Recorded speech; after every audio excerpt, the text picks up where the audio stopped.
Drogba indirdi ceza. Snyder. Snyder gol! Allah'ım gol!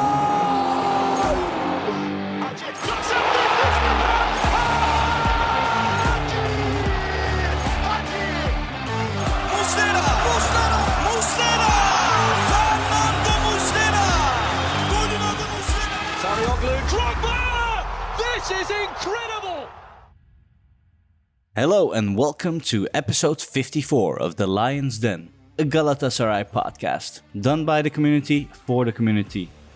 Today I'm pretty bare-boned. Only Yasin from New York, America, from our side, from the yellow and red side. But then we do have a special guest with us, and that is Ahmet Bob Turgut. You might know him from TurkishSoccer.com, from his podcast, from his writings, from the past. But Ahmet, welcome to the podcast. Thank you, Samet. Thank you, Yasin. Nice to be with you guys. And you guys have a great podcast also. Thank you. Appreciate that. Appreciate that indeed. So Ahmet, Bob, how do we call you? Like, is Bob your real second name? Actually, it's a nickname. You know, everyone in America, I'm sure Yasin will recall this. They were, like Mike. A lot of Mustafas will be Mike, and I was doing the local soccer show here in the mid '90s through the first early years of 2000. We have a talking soccer program, and in the community, a lot of people know me as Bob Turgut. So I went with that nickname in that program, and our program was watched every weekend. We were, at the time, we were doing a lot of MLS matches, and then my partner died, and then the show ended. So that's how the nickname came from. But I'm 65 years old. And former journalist, worked for Hürriyet, New York bureau, and from Bergama, Izmir. I was born in Bergama, Izmir, and as you probably know, Samet knows, I am a Beşiktaş fan from my father, but I'm not one of the fanatic ones. I write and I do podcasts and Turkish football. I try to be neutral. Yeah.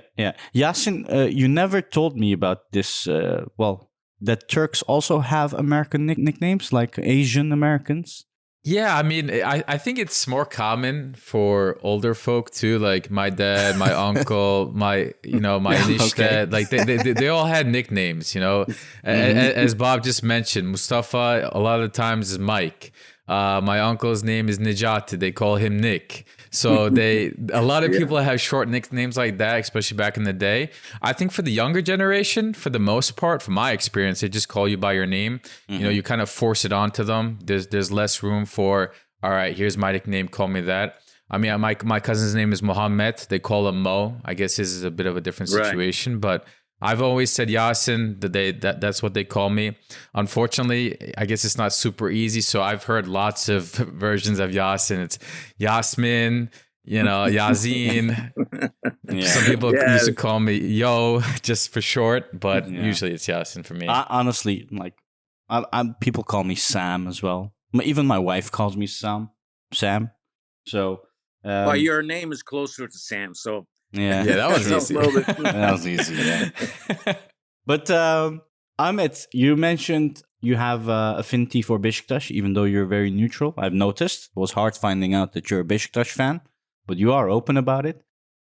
What about the rest of your family? Is it black and white all along, or? It's not all black and white.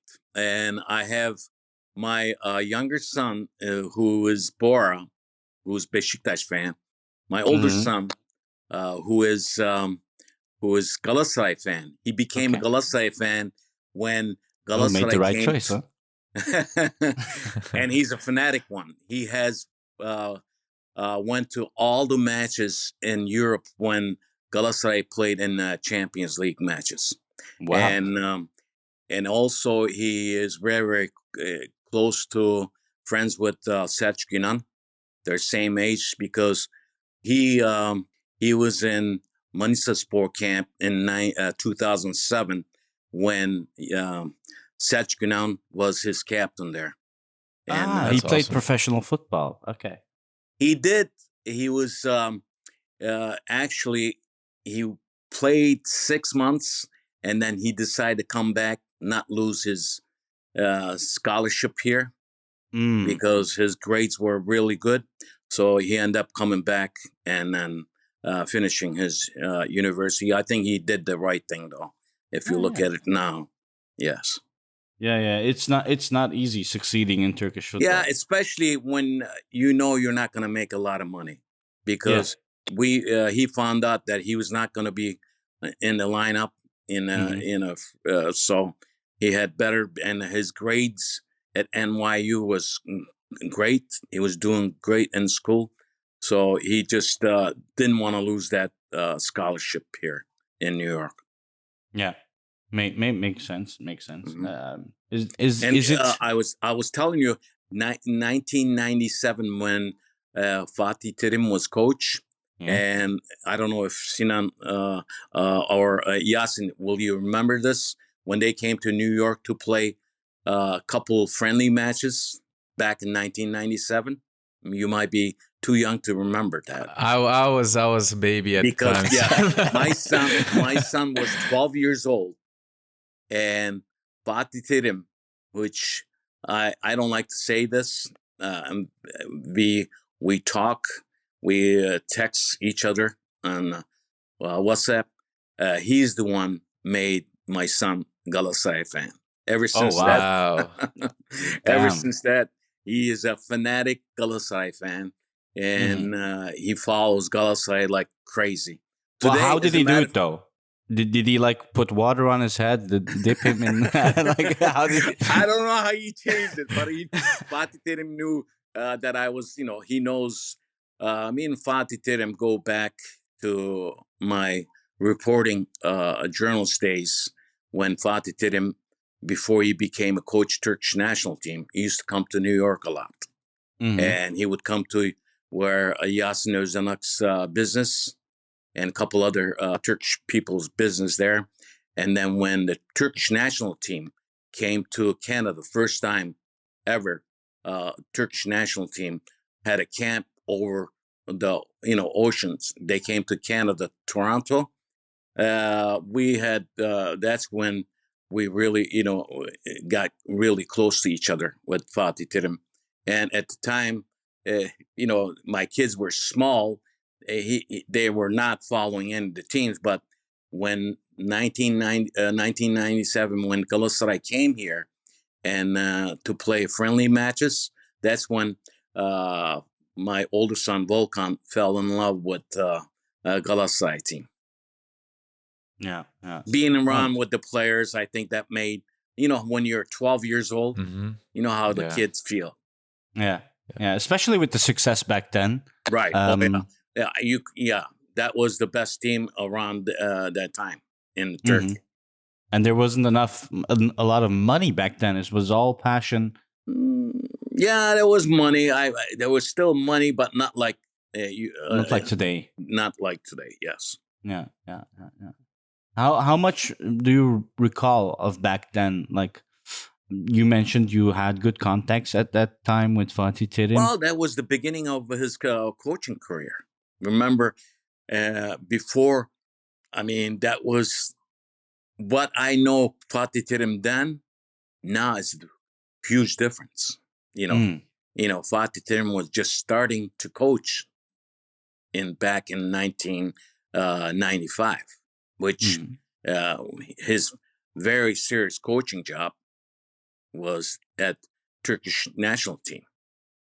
And it was the beginning, and he had a lot of young Turkish prospects.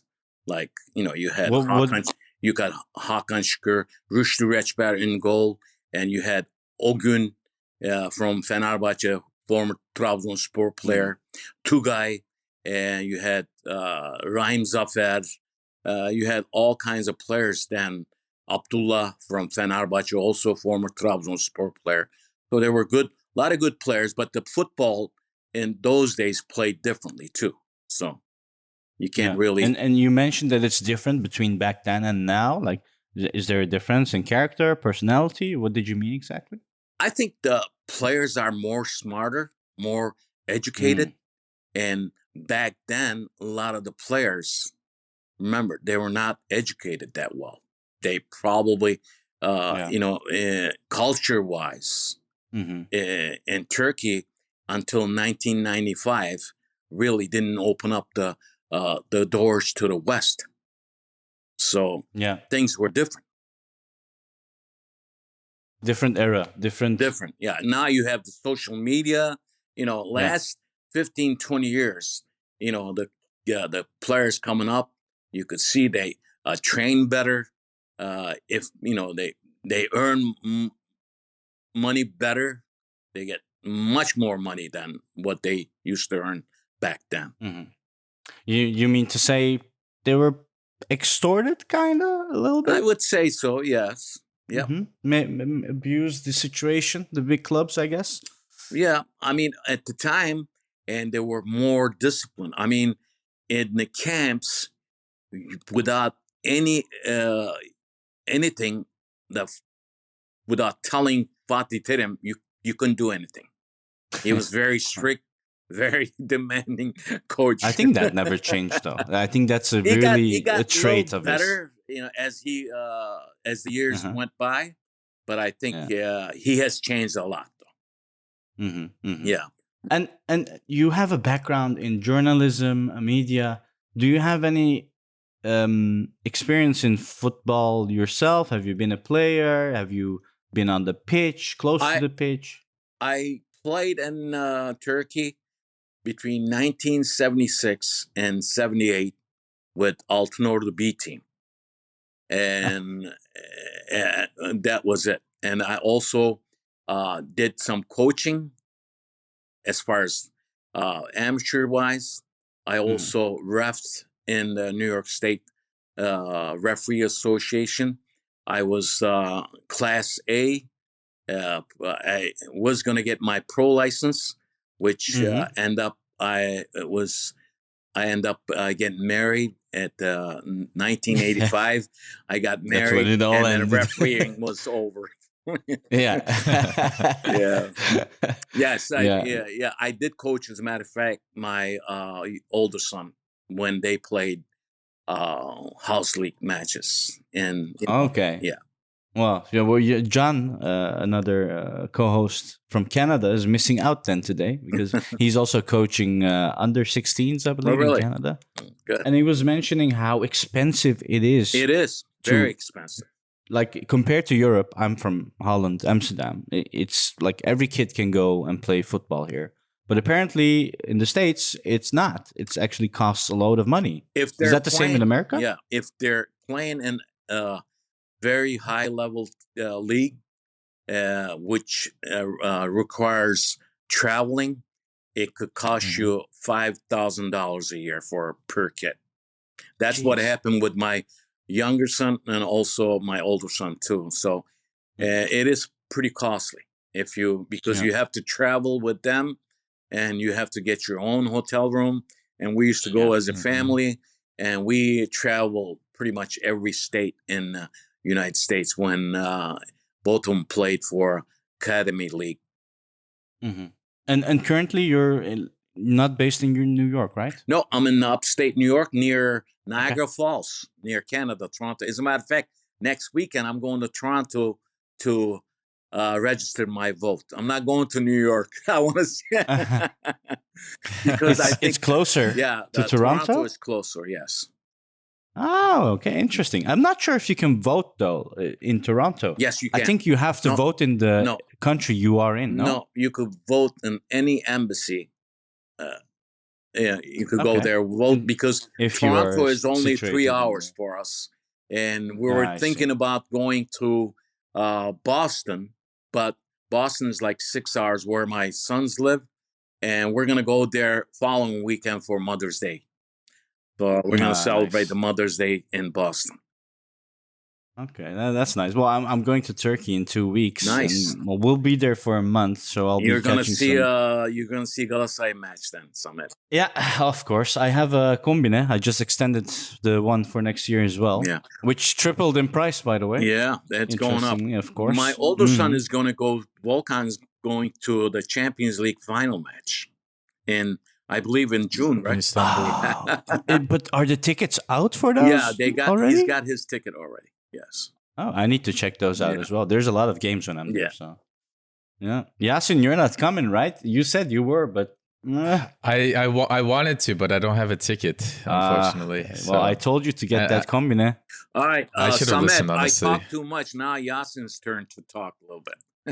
No, if you have questions, Ahmed, go ahead. Do you have questions for us? No, I don't have. But like I said, pretty much is everything on Twitter now, and people follow your podcast, and people who follow Turkish football podcast, and I think you guys are doing a tremendous job as far as telling what's going on with Galatasaray team. That should be, I know. I can't. I know Khan used to do Beşiktaş podcast, and before, and now The I Black think, Eagles podcast. right? And I don't think there's one other kid that does the Fenerbahçe, which I forgot his name. He's pretty cool kid too. So I as a matter of fact, I've been.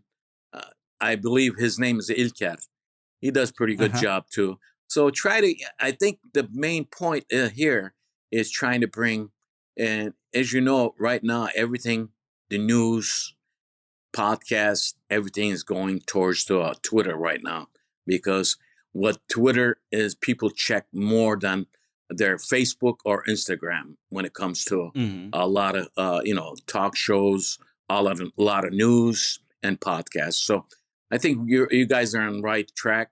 I know we're doing all this for just hobby, but I think at least people getting the information out there. Yeah. Especially, representing to foreign media, right? Right. It's all in English, trying to get that to everyone and help build up the Galatasaray brand if we can, even by 1%. Appreciate you saying that. No problem. One thing though, there's a kid working for CBS Sports, Nico. Nico, yeah. Nico wants to go watch one of the Galatasaray matches. So Galatasaray fans should follow Nico. So he's a very good Galatasaray fan. Yeah, I've His noticed. father I've been is- messaging him as well. Yeah, his father is very famous. He's working for Telemundo. He does that goal scoring cheer after the goal. Oh, okay. Yeah. Yeah. He's good. He's a good friend of mine too.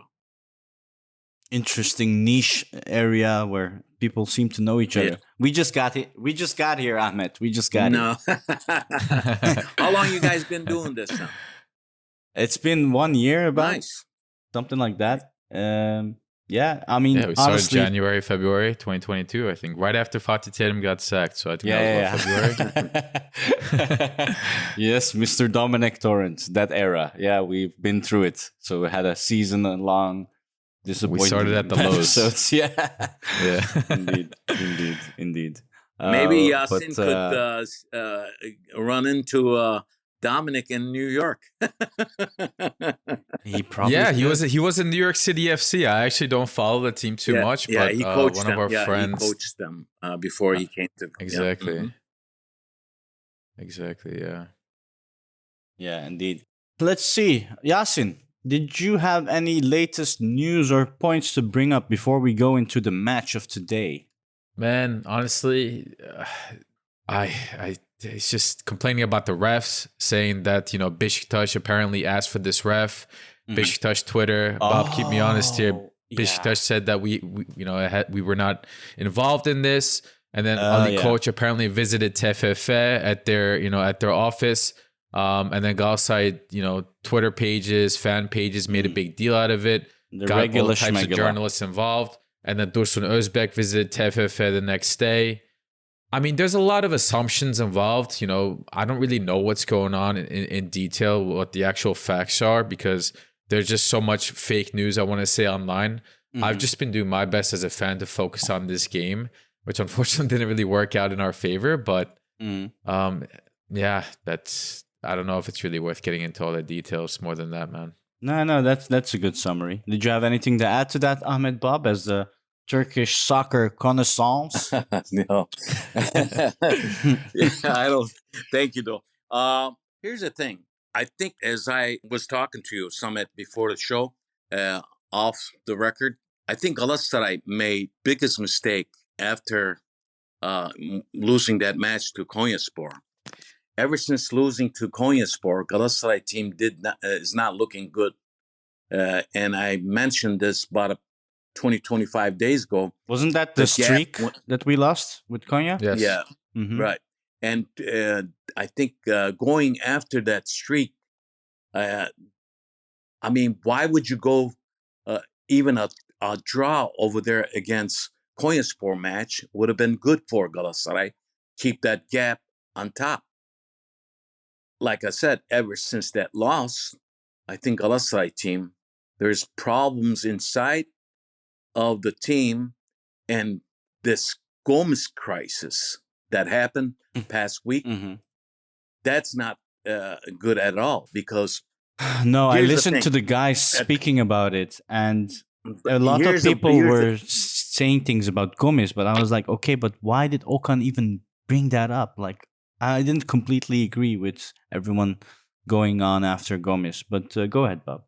Here's the thing. What happened before the match? Okan Buruk, this is all it takes. Experienced coach. I don't think Fatih Terim would have done this.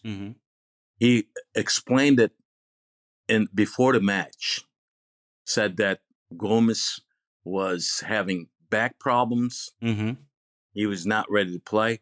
After the match, in that press conference, he didn't have to say that. He didn't have to say Gomez came to me and told me that he doesn't want to play for Galatasaray. That was a huge mistake. Now, I mean, they fixed it pretty good. They fixed it pretty fast and good. I'm not complaining about that. Yeah, but they did that. But once you damage, once you break a bottle, that bottle is not going to be the same bottle. So I think the chaos with Gomez that hurt Galatasaray team before this match. Now, coming to this match, I think Galatasaray, that was the only shot on goal, and Cardi scored. But before the match, I said Galatasaray has much better midfield than Beşiktaş. I think Okan Buruk made huge, mistakes as far as putting the 11 out there. Let's go transition into the game then, since we're already starting to talk about it. Usually, Bob, what we do is we call up the lineup and then we go through any ideas. It's up to you. Sure. So I'll do Galatasaray point of view, and the starting lineup from Galatasaray, how we started was a lot of rumors were out there about is Dubois gonna start over Adekugbe, is Rashica gonna start over Barış. So eventually what happened was Adekugbe started as he did all the past games.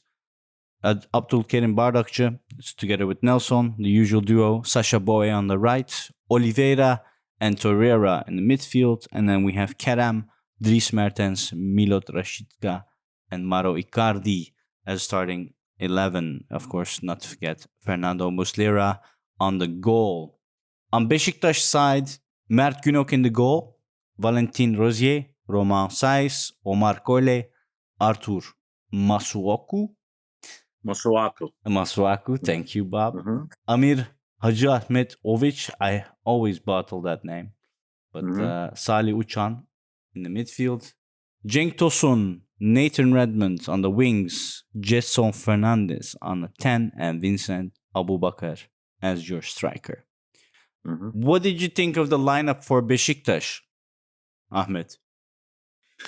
Well, Beşiktaş probably in first 15 minutes of at least 20, 25 minutes, it started very shaky. In the midfield, they lost a lot of balls. The passes were not good, and they were struggling. I think because the stress was on Beşiktaş. And after Icardi goal, it was a huge mistake by defender on there. And Icardi, when you give him a ball like that, he'll score on you. Yeah. But after that, I think after 30 minutes, I think Beşiktaş picked up the pieces. Yeah, that's what I noted as well when I was watching. You know, the story about how I watched this game was interesting as well because I was on the road and I was watching, through the corner of my eye. And I was asking my wife to take some notes because I have an important podcast to take with Bob. And one thing I told her, write this down. Icardi has not painted his hair to blonde. So I don't know if it's going to work out today. And, well, he did score. And like you said, the first 25 minutes, I took a lot of notes there. I saw that on Galatasaray's side, Kerem, Mertens, they were really helping the defense. I was wondering if we would be able to beat Ahmetovic and Getson in the middle. I was wondering why Beşiktaş was not playing so possessive football. Because if I were a Beşiktaş fan in the first 25 minutes, I would be like, this is insane. Playing defensive, not going after the ball. Gala had the ball the first 25 minutes. Like we were playing at home, it seemed like. And then the goal of Icardi came. And after that, what happened was, I don't know what happened. Maybe you can tell me, Bob, because after the 30th minute, 34th minute, you got Roman Saiz who scored a goal from the corner, and something's changed. Yeah, before maybe Yasin, did you watch the game? Yeah, of course. Give his perspective. So No, I have Yasin talk. I know I've been talking so much. I want him to give his opinion, and then I'll talk about it after the 30th. Yasin, Ahmet's treating you very fairly. You see that? Yeah, I'm glad Bob's treating me fairly. My own podcast host should be treating me a little more fairly, give me a little more opportunity to talk here. But just kidding. I was enjoying the listen because I think Bob hit the nail on the head there. He said pretty much Beşiktaş was just giving the ball away. I mean, at first sight, the game started off. It actually looked like we were comfortable, but in reality, it was just Beşiktaş playing poorly. They were making lots of mistakes. They were losing 50-50 balls. They were making a lot of passing errors. And in return, we had the ball more often because of it. But, I think it was just, it didn't really reflect what a lot of fans maybe thought in the moment. I was confident, but looking back, I was like, okay, this is merely because Beşiktaş is not playing well. And when Beşiktaş picked it up, I think that's when we really took that shock effect, because Beşiktaş fans, first of all, were incredible today. Before I forget to say it later, in case Bob or Samet forget as well, we really need to give credit to Beşiktaş fans today, because the atmosphere that they brought, first of all, I think it shocked us in a way. I think this was the best away game that fans that we've seen all season as a Galatasaray spectator, and I'm sure our fans have seen as well. We played Trabzon. I think Beşiktaş fans really made it difficult for us. I thought Yasin was a Fenerbahçeli, but it seems like he's a Beşiktaşlı, honestly. I don't want to say I have a soft spot for Beşiktaş, but God. I like Beşiktaş. My enişte is a huge Beşiktaş fan, and growing up, he took me to all my soccer games. He came to all my soccer games. We talked about Galatasaray, but we also talked about Beşiktaş. And he was never one of those annoying fanatic guys. He was a fanatic, but he was never annoying about it. So I got a soft spot for Beşiktaş. You need to take Yasin in as your intern.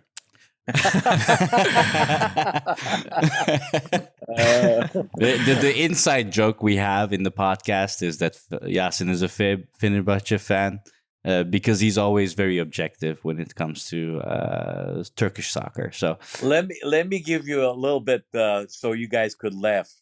Every time my older son, who's Galatasaray fan, watches a match with Fenerbahçe fan, Galatasaray loses. Today, he was in New York City watching the match with his one of his friends that they were little. They've been friends ever since they were little. Mm-hmm. They Yeah. watched the match today in his apartment in New York, and guess what happened? Galatasaray lost. Every time he watches the match with him, who is Fenerbahçe man, Fenerbahçe fan, Galatasaray loses match, and after Galatasaray scored the first goal, Icardi, and my son FaceTime with me. I said, "Wait, the game is not over yet." Mhm. And after that, he hasn't called me yet. Yeah. No, next time Bob, you visit I your will son, pay Bob, you money. I will pay your son money to not watch the Fenerbahçe Galatasaray game No. with that friend. Please, like, When, no matter what, make sure he does not watch it with him. Bob, when you go to your son next time, buy a lot of those nazar boncu to protect from evil eyes and Fenerbahçe fans. But getting serious now, and now I'll give the microphone to Yasin. I think Turkish Football Federation here, I'm serious, is making a huge mistake. They should have the visitor size fans in the stadiums this year and this past year too. They've been doing this last couple of years. That's a good reminder. Turkish Football Federation is doing very bad job not having the fans. Can you remind us why that is, Ahmet? It's only Why for that Istanbul, is? right? No, it's pretty much every city when they play. I don't know why, but I think that because of the problems, I think that they don't want any problems with the fans. But the thing is, football is not football when you don't have your visiting team spectators there. They did it with Fenerbahçe Stadium when Galatasaray went there or Fenerbahçe went there. It's crazy. They should not do this. This is killing football in Turkey. Go ahead, Yasin. Yeah, I mean, I agree. I'm sure that our players could have used a little bit of support there, even if it was just a couple thousand. They Galatasaray fans, Beşiktaş fans, Fenerbahçe fans, they all usually do a pretty good job away, keeping their team in the game, and that's what we needed today. I think, to your point, the subs were not on point. I think we had times we could have maybe changed the game around. We really needed some sort of boost, and the fans really could have been that for us. But once Beşiktaş took control of the game, Bob, Samet, I think they didn't give it up. We failed miserably in trying to get back into the game. I think everything we tried was a fail. Kerem, who is usually pretty consistent against big teams and small teams, was, I think, non-existent today. And the passes that he usually has a decent chance of making, every game he has one or two good through balls to Icardi or whoever it is, Rashica on the other side. Mm-hmm. He couldn't land a single pass together. Like, it was just fail after fail after fail. I don't know what it was, but I think most of the team, Icardi included, they just were not putting their passes together. They were not making their runs when they needed. There's a lot to say, but go ahead. Now, on my side, I was gonna say that Kerem basically drowned in between Ahmetovic and Jetson because he wasn't playing on the wings. He was playing that inverted winger, basically almost a 10, and where you saw Mertens more searching for those wings, and Kerem. One thing we always complain is, why isn't he playing out wide? Which is a tactic that Okan Buruk has chosen over and over, where the wings are going into the center, Rashica, Kerem, and also rotating between Mertens, Icardi. They're basically a front block of 4 people rotating in the middle, keeping it very narrow. And that was my worry all the time. Like, can we break their defense? And I was saying to Bob, Ahmet, before the podcast, that Beşiktaş looked physically very strong, stronger than Galatasaray. Galatasaray was very soft today at Beşiktaş, and the game was really over at minute 57 when Oliveira made that Antalya mistake, basically. You could see it from his face as well.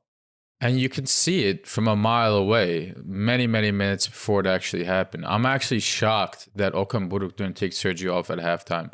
I was praying he would, but he did not. I don't know why he kept him on, because you can tell, we lost that midfield about soon after Icardi scored. I mean, Beşiktaş scored the first goal. I mean, it was coming. It was basically they were knocking the entire time, and they scored. And I'm surprised that they somehow didn't find a second one before halftime. That they just had that much control. And the reason for that is because Sergio was just so lackadaisical in the midfield, in my opinion.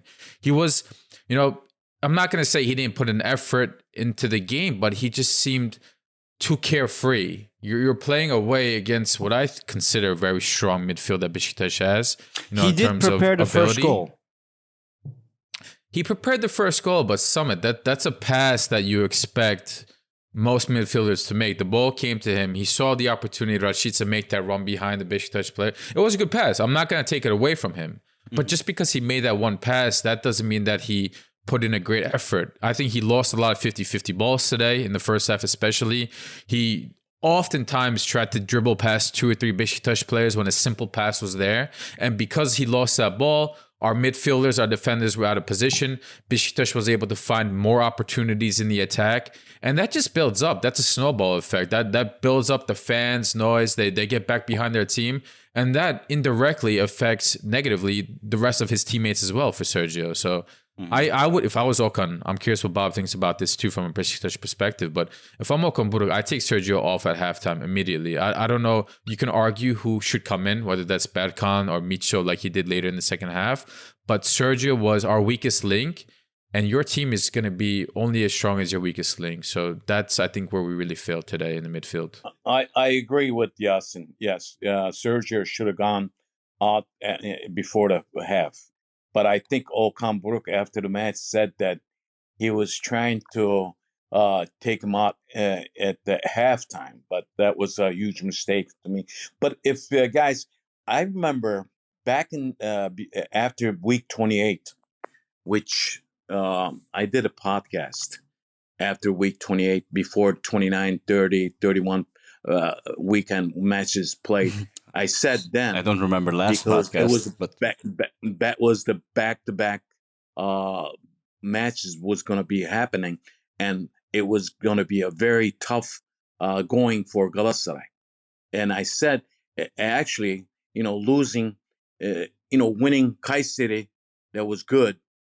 And then winning at home against, I don't remember the team right now, against that.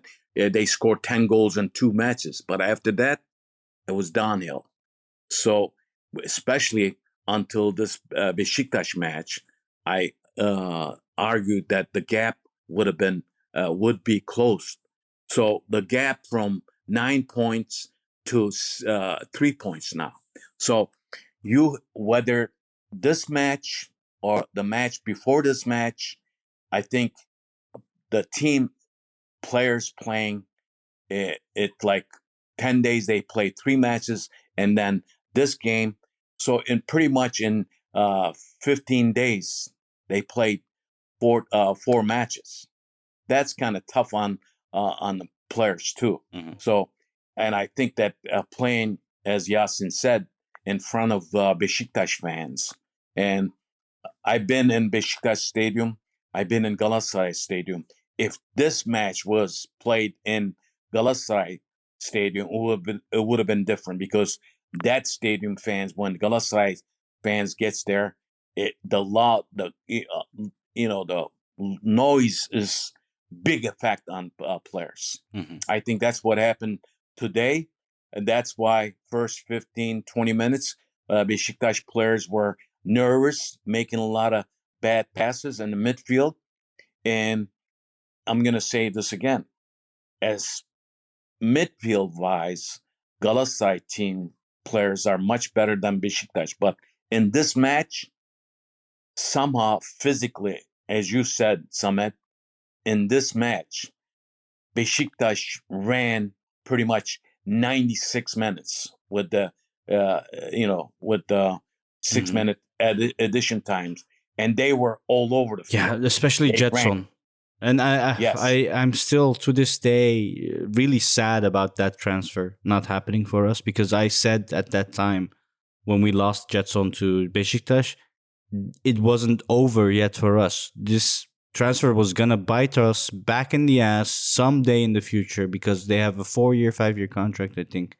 and he's just a But great Samet, player. Yeah. I have not seen Getson play this much good in whole season. Really, I didn't know. I don't watch Beşiktaş, but No, that's a good point to make.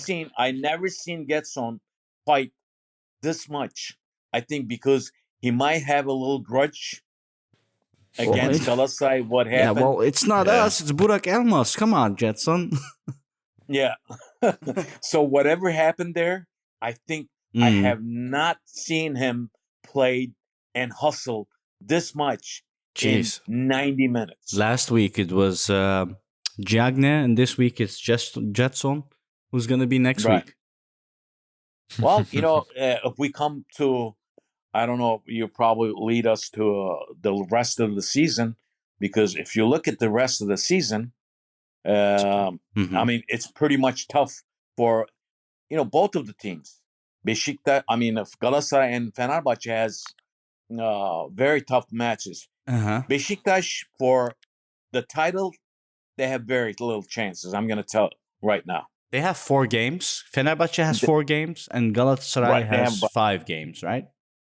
No. Right now, if you look at the Fenerbahçe have 2 matches, forfeit matches against those earthquake zone teams, and Galatasaray have 1.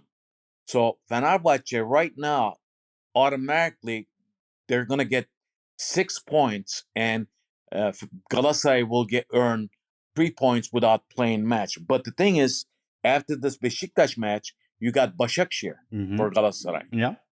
at True. home. Yes. And then Istanbulspor, who are in desperate for points. You know what they did Fatih against Tekke, yeah. Fenerbahçe. Mm-hmm. And Sivas at home. I think if they win these 2 matches and win the Sivasspor match, pretty much Galatasaray will claim the title. But in any chance Başakşehir and Istanbulspor gives problem to Galatasaray, Wow. Ankara-Gücü match is going to be very interesting. After that, the derby match against Fenerbahçe. Yeah, there we have Taylan and Emre. So Yeah. So it is, I know the gap is 3 points right now, but when you're up on top 9-10 points ahead, if this comes to even points, this will be on Okan Buruk's watch. I don't think he will last. yeah, He'll probably, they will probably sack him. well, it's been always what I said also in the podcast. The only thing that worries me is if Okan Buruk has a long-lasting breath, if he has the capacity to take us to the finish line, because I think he butchered that Başakşehir lead as well against Galatasaray, and I know from other teams like Trabzon always butchers it towards the end. They never manage to make it through, and that's a very important aspect. I know that Fatih Terim always led us in his favor if he would never give up that lead. And Yeah, I mean, eliminating from Turkish Cup, mm, it was under his watch too. And now from 9 points gap coming to 3 point gap right now. Right now is the stressful team is Galatasaray.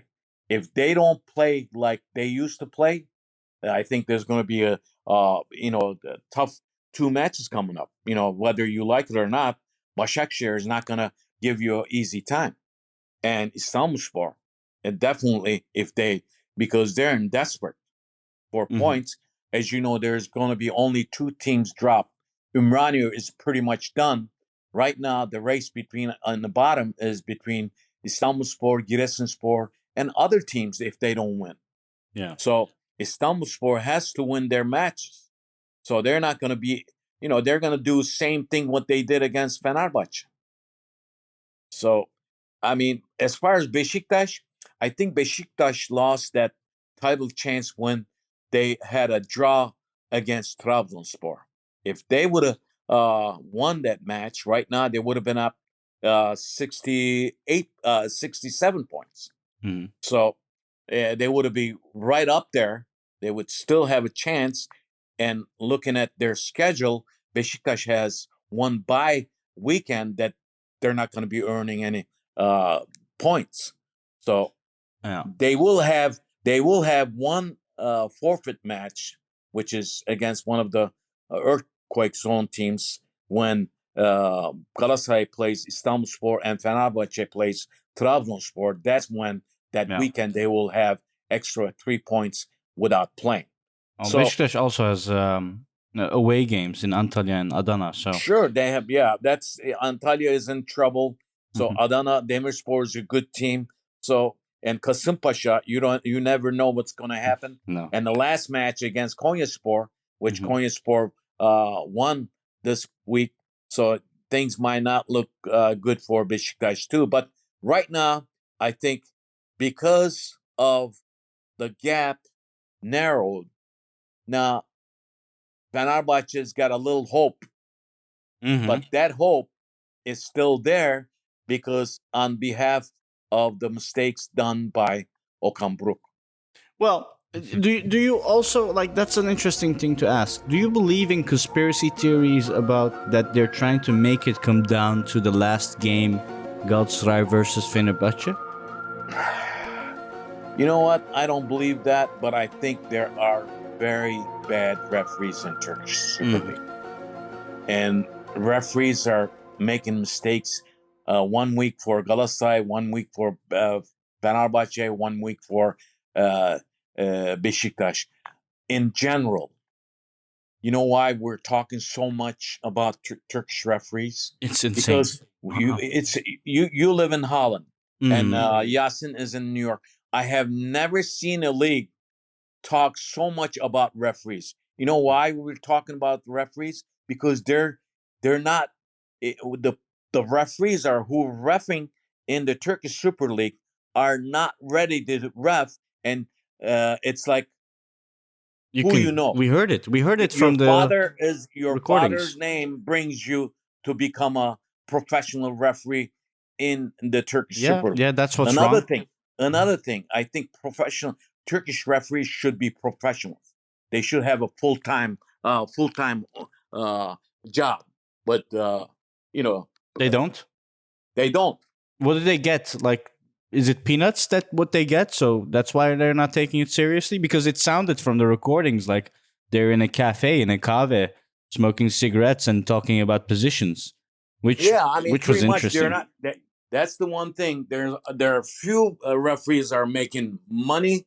They should, and they also have their own business, Mhm. insurance companies, and all that. But Yasin could put his 2 cents in here.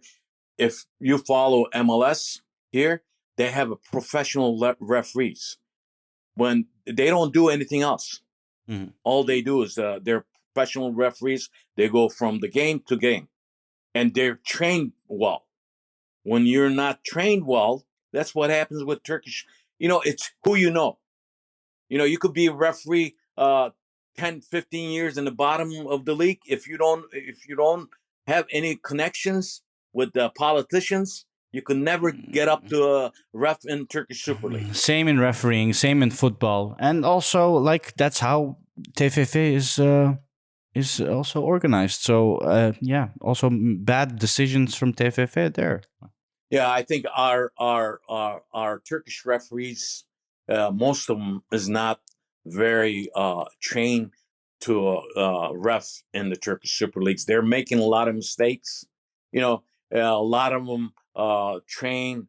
They, from their day job, they go to to their. Mhm. Although the matches are on the weekends, But but that some matches are in midweeks. Like we're going to see this back-to-back matches on 34th and 35th weekends. They're that going to makes have them biased, though. midweek. In my opinion, that makes them also biased towards the team they support because Oh they're yeah, not professionals. yeah. You're right. You're right. And that it is Nobody something that. bats an eye, Ahmet, here in Holland when Ajax supporter, Ajax supporting referee refs a game versus Feyenoord. Like, they know here that the guy will be a professional. Sure, there will be some sound, some uproar, but in general, they won't talk about it as much as we do in Turkish football. It's I over agree. in a day or two. And here, all season. Nothing, like I've told Yasin and the guys, I'm not going to talk about refs anymore. But it's inevitable. Inevitable. Oh yeah. I mean, if you look at every weekend and every match, pretty much they do make huge mistakes. Mm-hmm. Yasin, what do you think? Well, we've been going all over the place. The game, the refs. I mean, And we have last 10 minutes. you guys talked about refs, so I guess it might be good to just kind of comment on the ref of this derby, right? There was a lot of drama beforehand. Lots of drama from both sides. Fenerbahce even got involved about the referee being biased for Beşiktaş or Galatasaray. Do you guys think that the ref played biased today? Do you think he refed a good game, or do you think he was fine? Because in my opinion, I'll go ahead, Bob. No, go ahead. I thought it was a fine ref game. I mean, was it great? No, but was it bad? Were there positions where we really could have said this would have changed the game? I don't think so. And that's what I care about at the end of the game. Like if the ref is not making me say if he didn't do this or if he did that, the result would have been different, then I think it's an okay game for Turkish standards. What do you guys think? Yeah, I mean, in this match, other than a few mistakes, I don't think he made a very bad mistakes that cost the game for each team. But that's why we're not talking about the referee on this match, you know. But when you talk about the matches that Galatasaray were complaining a lot, and Fenerbahce, this happens with every team. But the thing is, sometimes when you go on, like Yasin says, when you go on Twitter, you see a lot of fanatic fans always talk about the referees because they don't like his name or something. I'm not talking about that, but I'm talking about in general. I think pretty much the Turkish referees are not well trained, well knowledge. Some of them, at least. That's why they make huge mistakes in big games. Yeah, I agree. And I guess, from another perspective, is there really wasn't a lot to ref this game, was there? I mean, there were 4 goals this game, but there wasn't a lot of action. There wasn't a lot of situations where the teams were inside the penalty box, in tight situations. I think the XG for both sides was pretty low for what the amount of goals that we actually saw. I guess that complaint, made it a little bit easier for him. Yeah. Yasin, my biggest complaint is Roman Saiz. I think he should have been sent off with a red. 2 yellows, at least, on different occasions. He was, like I said, Beşiktaş was very physical, strong, but Roma was just playing a lot of dirty games, is what I saw, and in my opinion. I mean, he was all over the place. He was just bashing everyone's feet. I don't know if you recall the different positions, but that was my only complaint. Yeah, I mean, if you look at that, Samet, yes, I agree. But also, one of the Galatasaray players did the same exactly thing, and it was not consistent. So, yeah, it was pretty much. Right now, was Yasin saying? I agree with him. I don't think it affect the outcome of the score that referee had done anything. True. Even though before this match, Galatasaray fans especially talked about this referee not reffing this match. That was the very hoopla going before the match too. That was nonsense to me too. I don't know why. And what happened? Fenerbahce president went to the Turkish Football Federation, and Galatasaray football president went to the Football Federation. I mean, some things when you see this, it's nonsense when you look at it from here, from abroad. Yeah, no, for sure.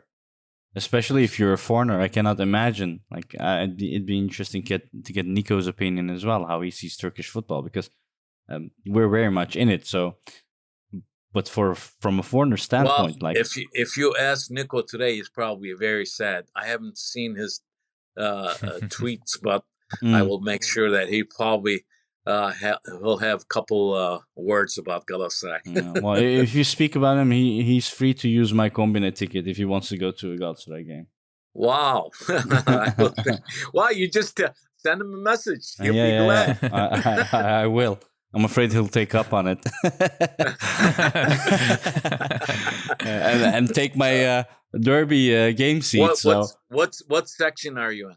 I'm Good section. actually I'm behind. I'm right Ultra Aslan next to them behind Muslera. I can Nice. drink tea with Muslera basically Very in the nice. back. So yeah, no, that's for sure. I had one more point on the game.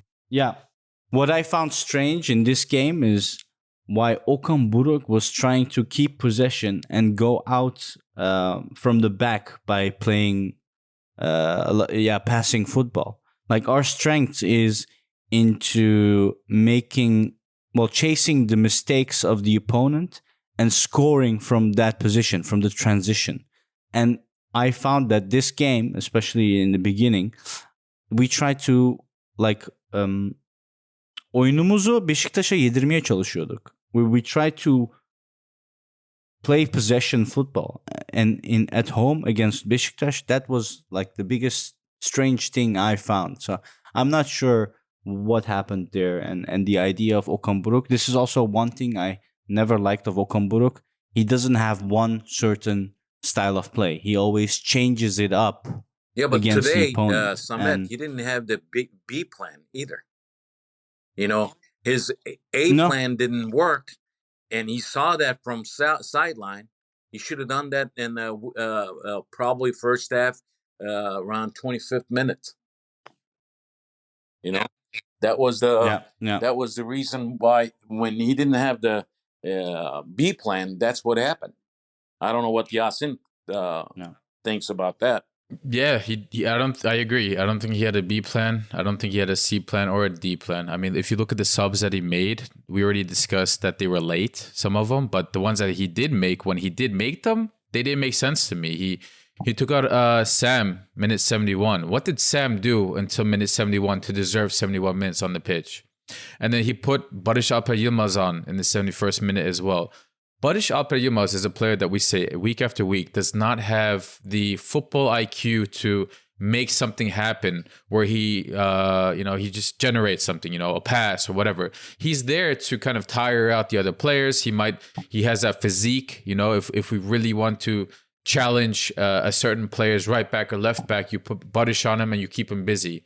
He had a successful game versus Fenerbahçe because he was able to make runs behind Fenerbahçe's 3 at the back formation. Fenerbahçe has exposed their center backs many times, other teams have, and we were able to do that with Barış. But how do you put Barış on in this game? Like, if you watched 70-minute on, Barış Alper gave away so many balls. Like, he didn't see passes that should have been passed, and he tried passes that made no sense.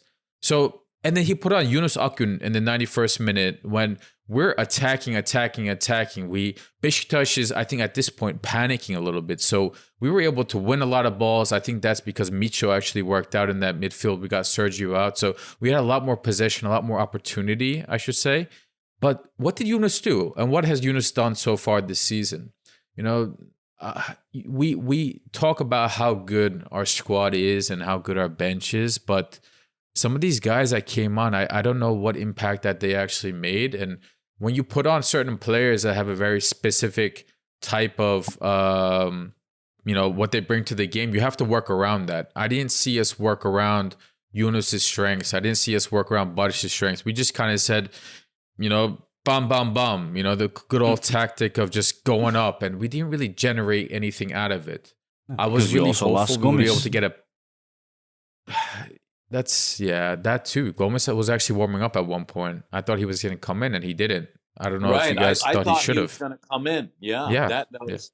I mean, that's another thing. That why would you warm the guy up if you don't think you're going to be using him, and then you put somebody else in for it. That was the change too. I mean, I saw that when. Why would Gomez warm up if you don't want him to play? I'm sure the coaching staff told him to warm up. Last minute decisions, I guess. Yeah, it's it's just. I think what it is right now. Overall, I know probably we're coming end of the show, and next weekend against Başakşehir, Okan Buruk has no reason not to win this match. Mm-hmm. If in any case Galatasaray lose point or points against Başakşehir, that's going to be, and Galatasaray fans will be up for roaring very big time if that happens. So, Galatasaray fans are right now, probably you are same way, looking at this. While we're about 20 days ago, we're up 9 points ahead of the Fenerbahçe, and Beşiktaş was not even in the scene. Now, look at the picture, and the gap is only 3 points with Fenerbahçe.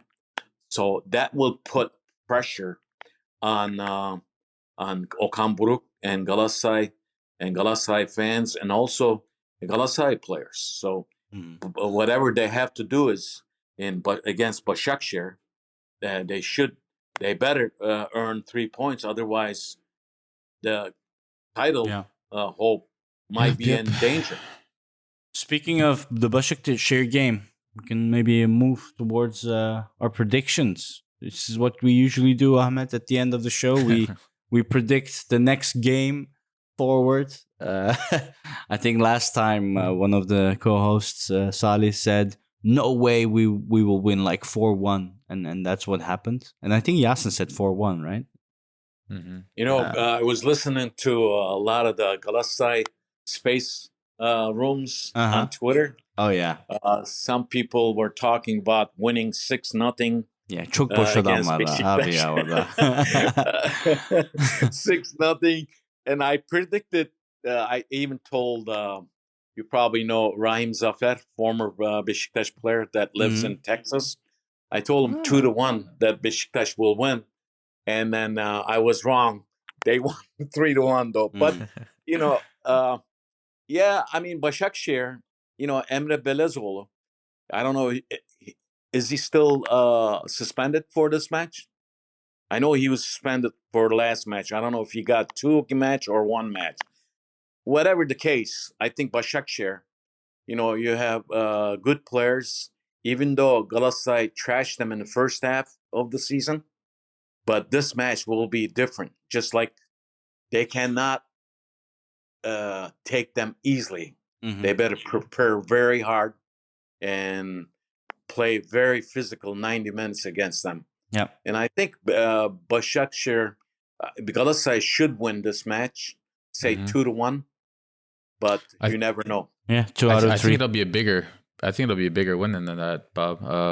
Başakşehir is not in good form at all. Their last 4 games, they tied to Sivas, they lost to Istanbulspor 1-0, they lost to Fenerbahçe 2-1, and they beat Giresunspor 4-2, but Giresunspor kind of dominated that game. If you look at the stats, they had 25 shots, whereas Başakşehir 8 on target, 12 off target. I mean, I didn't watch the game, but being Giresunlu, my uncle did, and he kind of gave me some information on it. He said Giresunspor should have won that game. Don't look at the score. We lost 4-2. Başakşehir did not look good. Yasin, if you look at that match in the Turkish Cup match, the way they beat Galatasaray, right? Yeah. So Galatasaray did not play good against Başakşehir. So if they play like that, they're going to have a tough time against Başakşehir. I think it also has to do with the laxness of Okan with his players, because I mean, if you look at the social media, the players are flying off to countries, coming back, eating, dining, having fun. Yeah. I mean, I'm not saying don't have fun, but Jesus, like which country are you in today? I mean, if you keep scoring, it's fine. But I mean, Lucas Torreira came into Istanbul. He got transferred to Galatasaray, and the first thing he said was in Turkish, "Döner kebab." Yeah. Should be off your diet, mate. Yeah. You're right. But we'll see what I mean, there's a lot to be played yet, because if you look at the schedule right now, looking at it, 5 matches you guys have, 1, 2, 3, 4, 5. Yeah. And then last matches, you will earn 3 points without playing. So tough 5 matches. If you look at it, especially Ankaragücü be an away match. But Yeah. as I said in the beginning of the program, I think until Sivas match, if they win all their matches at home against Sivasspor, winning that match, I think Galatasaray pretty much will capture the title. So you're after saying 2-1 Sivasspor against match. Başakşehir. Galatasaray will win at home. Yep. All right. Well, what about you, Yasin? What's your score? I'll say 3-1. 3-1. Yep. I'm gonna do another. Oh, I should not bet. Every time I bet for Galatasaray, we lose. But I want to put another tenner on 4-1 Galatasaray. I don't know if I should do it though. Don't. You just said it Like, yourself. I'll do bet. backwards. I'll put a tenner on Başakşehir win, just so like if they win, I get some money out of it. If we win, then then I'm happy. I don't care about the tenner. So, that sounds good. Any closing points before we end it? Well, closing points. I think the title chase right now on top of the Turkish Super League is got narrowed somehow in mistakes by Okan Buruk and some of the Galatasaray players, and that gap is 3 points. It is up to Galatasaray right now. I've been saying that Galatasaray was in the driving seat all this time. They are still in the driving seat, but their credits are melting. Yeah. Well, from my side, I would say as a true Galatasaray supporter, don't worry. We got it all in our hands. We're going to be fine. End of this season, we're going to be champions. I'm going to be in Turkey celebrating with everyone. I'm going to FaceTime my buddies. And, we'll go out the streets and it'll be yellow and red, inshallah. With that said, slowly... Well, we didn't get Yasin, though. Yasin, go ahead. Usually we skip Yasin. We like to bully Yasin, Ahmet. This is what happens when Samet's the host, man. I have nothing more to say. Today was stressful. It was sad, but we played a tough Beşiktaş. I think going forward, we should be able to win our games, and we are in the driving seat, and hopefully we will finish champions. All right, guys. Thank Ahmet, you. do you want to plug your socials before we close it? Sure. People want to follow me on Twitter at turkishsoccer.com. Also on Facebook, Turkish Football. And follow me wherever the app you listen to. Weekly podcast, Turkish Football, Turkish Super League podcast. Just search for Ahmet Bob Turgut. Thanks for having me, Samet, Yasin. We'll talk to you soon. Thank you for joining us. Galatasaray will win the championship, but I think it's going to be harder. I'm gonna be celebrating in Ali Samian winning against Fenerbahce. Good luck to you guys. All right. Thank with you. that said, our listeners, you all know you can also follow us on Twitter at the Lions Den GS, Instagram, Patreon. We're everywhere. We wish you all a very pleasant start of the week. Goodbye.